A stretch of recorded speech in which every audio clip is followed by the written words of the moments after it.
ನಮಸ್ತೆ ವೀಕ್ಷಕರೇ, ವಿರಾಟ್ ನ್ಯೂಸ್ ಚಾನಲ್ಗೆ ನಿಮ್ಮೆಲ್ಲರಿಗೂ ಸ್ವಾಗತ. ರಾಜ್ಯಾಧ್ಯಕ್ಷ ವಿಪಕ್ಷ ನಾಯಕತ್ವ ಗೊಂದಲ ರಾಜ್ಯದಲ್ಲಿ ಅವಕಾಶವನ್ನು ಕಳೆದುಕೊಳ್ಳುತ್ತಿದೆಯಾ ಬಿಜೆಪಿ ಅಂತ ಒಂದು ಪ್ರಶ್ನೆ ಕಾಡ್ತಾ ಇದೆ ರಾಜ್ಯ ಬಿಜೆಪಿ ಬಗ್ಗೆ.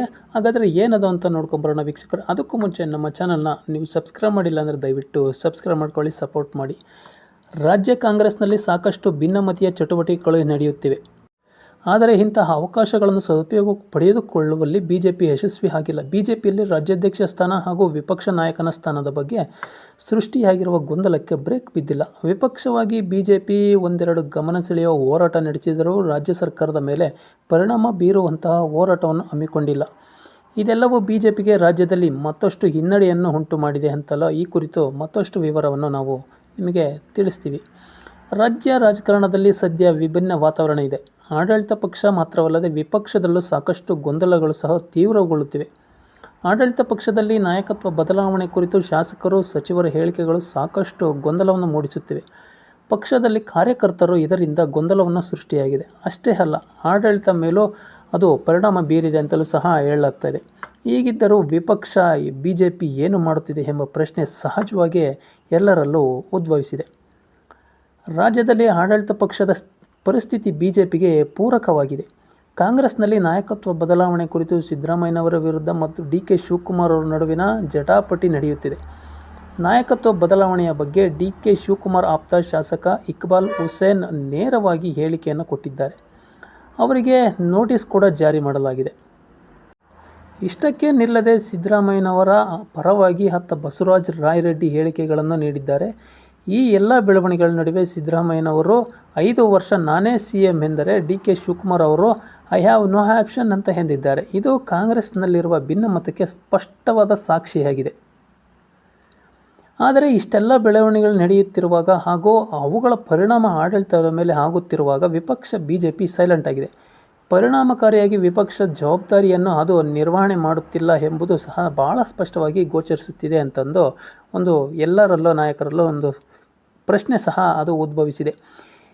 ಕಾಂಗ್ರೆಸ್ ಕತೆ ಒಂದು ರೀತಿ ಆದರೆ ಬಿಜೆಪಿ ಕತೆ ಮತ್ತೊಂದು ರೀತಿಯಲ್ಲಿದೆ. ಬಿಜೆಪಿಯಲ್ಲಿ ಆರಂಭಗೊಂಡ ಗೊಂದಲ, ಭಿನ್ನಾಭಿಪ್ರಾಯ ಮುಗಿದಿಲ್ಲ. ರಾಜ್ಯಾಧ್ಯಕ್ಷ ಸ್ಥಾನದಲ್ಲಿ ಬಿಜೆಪಿ ಹೈಕಮಾಂಡ್ ಯಾವುದೇ ನಿರ್ಧಾರವನ್ನು ಕೈಗೊಂಡಿಲ್ಲ. ಇದರಿಂದ BY ವಿಜೇಂದ್ರ ರಾಜ್ಯದಲ್ಲಿ ಗಟ್ಟಿ ಹೆಜ್ಜೆ ಇಡುತ್ತಿಲ್ಲ. ಇದರ ಪರಿಣಾಮ ಪಕ್ಷ ಸಂಘಟನೆಯ ಮೇಲೆ ಆಗುತ್ತಿದೆ ಅಂತಂದು ಸಹ ಹೇಳಲಾಗ್ತಾ ಇದೆ. ಬಿಜೆಪಿ ರಾಜ್ಯದಲ್ಲಿ ಗಮನ ಸೆಳೆಯುವ ಹೋರಾಟ ಮಾಡಿಲ್ಲ. ಮೂಡ ಹಗರಣ, ವಾಲ್ಮೀಕಿ ಹಗರಣ, ಜನಾಕ್ರೋಶ ಯಾತ್ರೆ ಹೊರತಾಗಿ ಗಮನ ಸೆಳೆಯುವ ಹೋರಾಟ ನಡೆದಿಲ್ಲ ಅಂತಂದು ಆಡಳಿತ ಪಕ್ಷಕ್ಕೆ ಅನುಕೂಲವಾಗಿದೆ. ಇದು ಬಿಜೆಪಿಯಲ್ಲಿ ಹೋರಾಟದ ಸಂದರ್ಭದಲ್ಲೂ ಭಿನ್ನಮತೀಯ ಚಟುವಟಿಕೆಗಳು ಎದ್ದು ಕಾಣುತ್ತಿದ್ದವು. ಇದರಿಂದಾಗಿ ವಿಜೇಂದ್ರ ಅವರ ದಿಟ್ಟ ಹೆಜ್ಜೆ ಇಡೋದಕ್ಕೆ ತೊಡರುಗಾಲಾಗಿದೆ ಅಂತಲೂ ಸಹ ಹೇಳಲಾಗ್ತಾ ಇದೆ.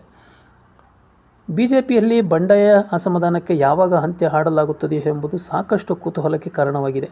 ಸರ್ಕಾರದ ವಿರುದ್ಧ ಬಿಜೆಪಿ ಒಗ್ಗಟ್ಟಾಗಿ ಹೋರಾಟ ನಡೆಸುವಲ್ಲಿ ಯಶಸ್ವಿ ಆಗುತ್ತಾ ಎಂಬ ಪ್ರಶ್ನೆ ಇನ್ನೂ ಆದರೂ ಉತ್ತರ ಸಿಕ್ಕಿಲ್ಲ ಅಂತಲೇ ಹೇಳಲಾಗ್ತಾ ಇದೆ.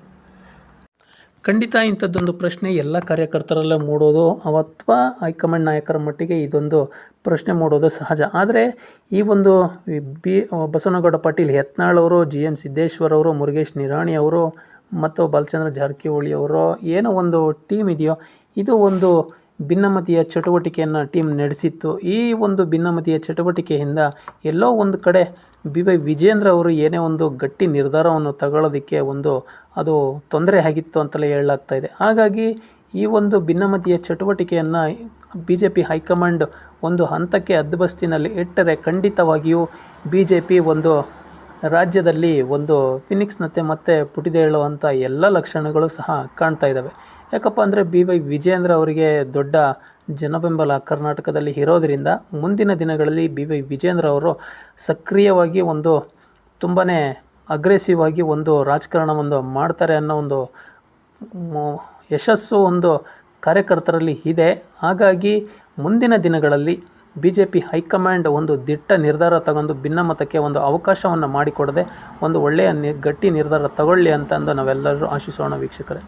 ನನ್ನ ಮಾಹಿತಿ ನಿಮಗೆ ಇಷ್ಟ ಆಗಿದ್ದರೆ ದಯವಿಟ್ಟು ನಮ್ಮ ಚಾನಲ್ನ ಸಬ್ಸ್ಕ್ರೈಬ್ ಮಾಡಿ ಮತ್ತು ಬೆಲ್ ಬಟನ್ ಮೇಲೆ ಕ್ಲಿಕ್ ಮಾಡಿ. ಧನ್ಯವಾದ.